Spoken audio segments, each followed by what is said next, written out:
Welcome to our video journey where we explore the fascinating world of pronunciation, unraveling the mysteries behind each word and its usage. In this video, the word is accede.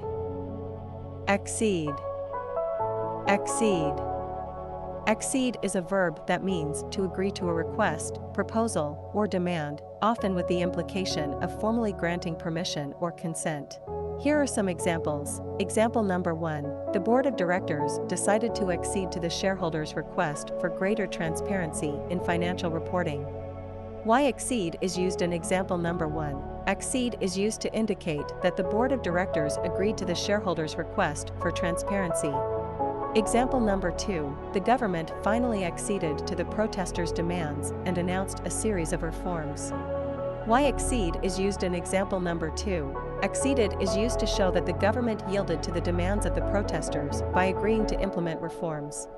Stay tuned for more linguistic wonders and join us in unlocking the magic of language. Thanks for watching, and until next time, keep speaking, writing, and embracing the beauty of words.